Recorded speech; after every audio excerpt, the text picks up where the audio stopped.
Hey everybody. Avengers Infinity War is one of the pinnacle accomplishments in film in its particular genre, the superhero film, in which films are really only good if you insert superheroes into another genre film. Infinity War manages to be very good without being almost any kind of genre specifically unto itself.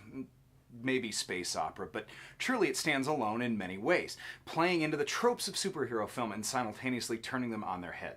But how did Marvel accomplish this? Is this the high watermark from which the genre of superhero film collapses? Also, who dies and why? Well, I'm here to tell you all that shit in this spoiler-heavy review of Avengers Infinity War. I'm Dan Umphin, and this is the Doomcast.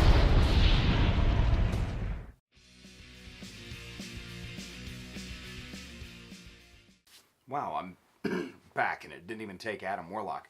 Okay, listen, it gets pretty spoilery from here on out. Now's your chance to get out, okay?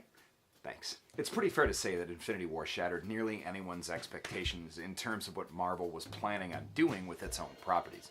But before we get into the end, what about the beginning? 10 years ago, Marvel had zero control over its most popular properties, so they made a film with a has-been Brat Pack actor in a CGI-heavy origin story film about one of its least popular legacy characters, and it was so huge that Disney made a bid to buy them. 10 years later, they've made one of the biggest opening weekends in film history, centering around a knockoff of Darkseid, in an adaptation of a comic book event that itself was a knockoff of Crisis on Infinite Earths. I mean, on a list of Marvel villains, Thanos would be... he's not Marvel's Kanye, or even their Kendrick. He's Marvel's Lil B. He's out there on the edge of reality doing some real shit, but nobody is really too damn worried about the dude. You'll never be based, come on. Thanos gets his ass kicked all the time, actually. In Civil War II, the Avengers jumped him and mopped the floor with him. Black Bolt almost shouted him apart in the middle of Infinity. He's no slouch, but Doom, Magneto, a rampaging Hulk, Kang, Galactus, there's a lineup of bigger credible threats in Marvel. But with the MCU, Thanos, they managed to make a pretty compelling villain. One that has motivation that's understandable, even deceptively reasonable. Thanos, like Killmonger, are immensely effective because they appear to be right. They both want to destroy a system, or part of it, to solve a very obvious and very painful problem. Killmonger's problem is more practical. He wants to balance the scales of criminal global institutionalized racism by apparently arming oppressed people the world over, specifically the African diaspora. I'm not even going to get into the fact that he was actually a CIA-trained weapon that went there to specifically talk a country out of stability, just so its resources could be exploited by the very people that he purported to fight. But okay, Thanos has a much more existential problem, that of scarcity. But philosophically, his solution to the perception of scarcity is so dumb that people feel like it's a plot hole. He wants to just kill half the people in the universe so that the rest can live. But okay, in an infinite universe, you don't even need to go there in the first place, but let's just say you truly had overpopulated shit. Just use your gauntlet to create quintillions of new Earths instead of Benicio del Toro puppets and turning Drax into cheese cubes, dick. But, okay, so he succeeds not entirely because he's super successful at finding stones like a troll from the early 90s, but because, one, Doctor Strange has a plan, and that's an entirely separate episode. Two, freaking Peter Quill. Okay, if you're fighting to prevent the death of the universe, get your shit together and focus on the task at hand. We also get to see the power levels of some of the characters in the MCU at their fullest, the upper limits of their power, closer to who they actually are in comics. Like Thor opening up a Starforge to heat a new hammer into existence, and taking that bad boy out of the field, and just thumping out chain lightning like it's the cow level in Diablo 2. Doctor Strange hit Thanos with some real Vishanti shit too. One where he split into 100 different avatars of himself, and another where he was deploying what is absolutely the Crimson Vance of Sidorak, a totally unbreakable bond spell that would have eventually gotten the gauntlet off of him if you hadn't f***ed it up, Peter, goddammit! Thanos himself, outstanding.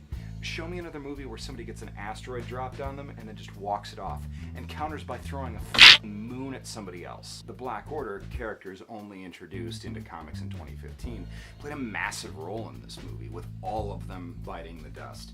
Of them, we really didn't get to learn too much about all of them. They're not actually Thanos' children by any stretch.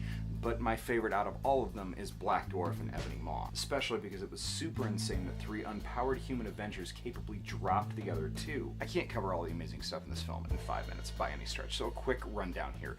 Giant Peter Dinklage, Vision and Scarlet Witch being willing to salmon Frodo the Mind Gem, the Extremis Ardor and old Tony Stark almost eating it after a valiant fight against an enemy that hit Hulk so hard with the Brian Fury kidney punch right into the chest that made him not want to catch those hands again. He just stayed Bruce Banner for the rest of the movie.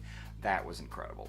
What they succeeded in doing was proving that the entire first 10 years of the MCU was merely the first act of a giant opera in presenting a film that was almost entirely the second act. I've seen some film critics present this as a failure of the film, and I get it. Some of you don't like superhero films because it's pervasive and getting boring, and it is. You're right.